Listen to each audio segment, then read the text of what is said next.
Davlatimiz rahbari tomonidan bugun mahallalarga berilayotgan imkoniyat va sharoitlar bejizga emas albatta. Boisi mamlakatimizda mahalla institutlari rivojlangan sari hududlar kesimida aholining muammo va murojaatlari ilk manzilning o'ziyoq ijobiy hal etilmoqda. Guliston tumanida joylashgan Soyibobod mahallasi mazkur mahalla yettiligi O'tkir To'xtamishev boshchiligida namunali faoliyat ko'rsatib kelmoqda. Aholining turmushda to'siq bo'lib kelayotgan muammolarga yechim topilib, ularning orzu-istaklari hamda taklif va tashabbuslari ham faol qo'llab-quvvatlanmoqda.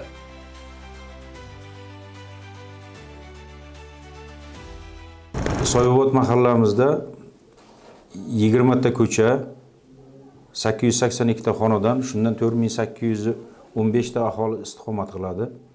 Hozir mahallamizda asosan mana shu prezidentimizning qarorlari, farmonlari bo'yicha Sayxunobod tajribasi, G'ijduvon tajribalari bo'yicha shu aholining bandligini ta'minlash, tomorqadan unumli foydalanish, aholini turmush darajasini yaxshilash bo'yicha qilinayotgan olib borilayotgan ishlarimiz birgalikda mana shu hokim yordamchilari bilan mahalla yettiligi bilan shu ishlarni amalga oshiryapmiz. Tadbirkorlik qilish istagida kelgan fuqarolarga ularning shu imkoniyatiga qarab, qiziqishiga qarab nima tadbirkorlik qiladi, shularga imtiyozli kredit ajratyapmiz. Hozir 15 nafardan ortiq fuqaromizga imtiyozli kredit berdik. Bizga mana shu mahallamizga aholiga tadbirkorlik qilish uchun qo'shimcha bank yordamchi sifatida Ussanoat qurilish banki biriktirilgan 15 million so'mgacha naqd pulda kreditlar ajratilyapti. Shu aholiga yengillik bo'lish uchun o'zlari bozor narxida bozordan dehqonchilik qiladimi, issiqxona quradimi,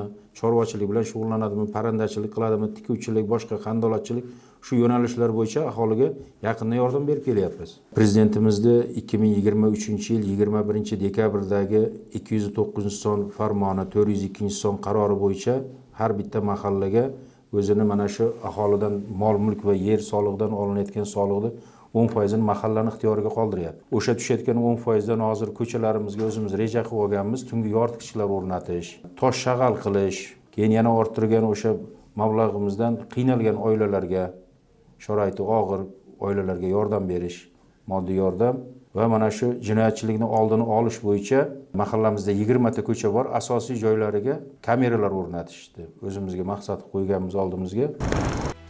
Hamkorlikda olib borilayotgan amaliy ishlar natijasida birinchi galda mahallada jinoyat qilishga moyilligi bo'lgan shaxslar, ajrim yoqasiga kelib qolgan yoki nizoli oilalar, shuningdek, vaqtincha ishsiz bo'lgan xotin-qizlar ro'yxati shakllantirib, ular bilan doimiy profilaktik suhbatlar o'tkazilib kelinmoqda. Bundan tashqari tashabbuskor tadbirkorlik faoliyati orqali o'z daromadini topishni maqsad qilgan ayollarga ham imtiyozli kreditlar ajratilib, amaliy ko'mak berilmoqda. Nafosat Abdullayeva ham ana shunday imkoniyat evaziga o'z tadbirkorligini yo'lga qo'yganlardan biri.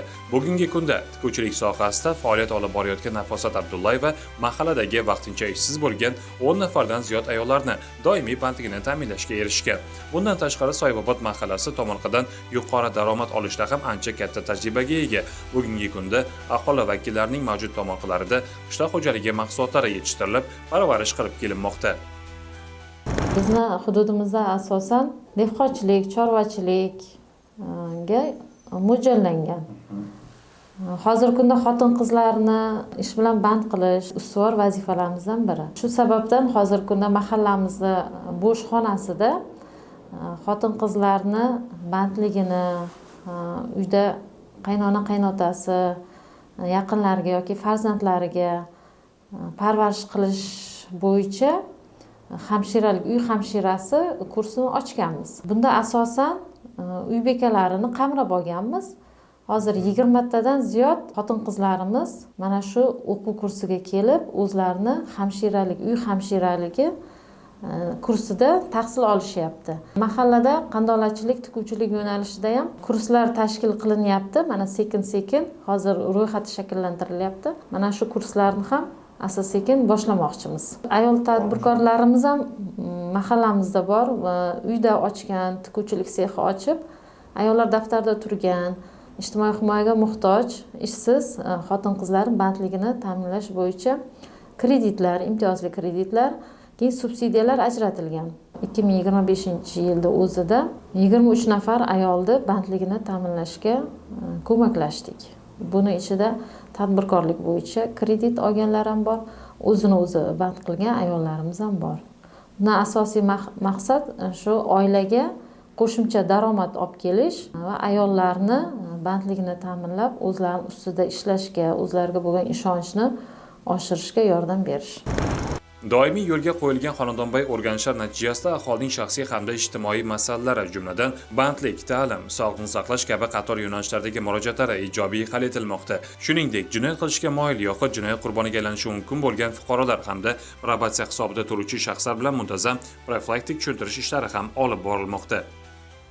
Guliston tumani Soyobod mahallasida mahalliy yettilik bilan jinoyatchilik va huquqbuzarlikni oldini olish borasida juda ko'p ishlarni amalga oshiryapmiz. Bulardan masalan, maktablarda voyaga yetmaganlar o'rtasida huquqbuzarlik va jinoyatchilikni oldini olish maqsadida mahalla yosh yetakchisi bilan birgalikda maktablarga borib targ'ibotlar o'tkazyapmiz. Keyin maktablarning kirish darvozalariga kameralashtirish bilan qilyapmiz, kameralar o'rnatganmiz. Mahallamizda o'sha oldin sudlanganlar, keyin hozirda tuman ichki ishlar bo'limida ma'mur nazoratida turuvchi shaxslar bilan mahalla raisi va hokim yordamchisi bilan birgalikda yashash xonadonlariga borib, yashash xonadonlarini o'rganyapmiz.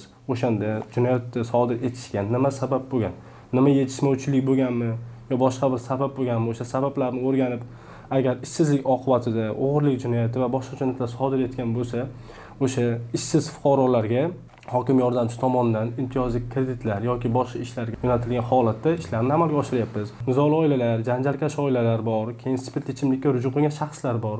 Ular bilan ham shu mahalla raisi, hokim yordamchisi, xotin-qizlar faoli bilan birgalikda borib, o'sha janjal kelib chiqishiga, nizo kelib chiqishiga qanday sabab bor? Kichik agar sabablar orqali nizolar kelib chiqayotgan bo'lsa, o'sha ikkala tomonni, kelin tomonni ham, kuyov tomonni ham yoshi katta odamlarni chaqirtirib, mahallada tushuntirish ishlarini amalga oshiryapmiz. Bundan tashqari o'sha spirtli ichimlikka ruju qo'ygan shaxslar bilan shaxsan o'zim va mahalla raisi shug'ullanyapmiz. Nimaga spirtli ichimlikka bunchalik ruju qo'ygan? Sababi nima? Ishsizlikmi yoki biron bir nizommi, oiladagi muammomi, o'sha oilalardagi muammolarni, nizolarni yechishga harakat qilib, ish bilan ta'minlash choralarini ko'ryapmiz. Hududda kameralashtirish bo'yicha ishlayapmiz hozir. Hozirda hududimizda 20 dan oshiq kamera bor. Undan tashqari mana shu joriy yilda 7 dan ortiq kamera qo'ydik. O'sha ko'chalarning boshiga qo'yapmiz kamerani. Keyin mahallamizda joylashgan xizmat ko'rsatish joylari, choyxonalar, kafe, barlar va magazinlarga ham o'sha qo'riqlash punktlarini o'rnatib, kameralashtirib, xavfsizlik choralarini ko'ryapmiz.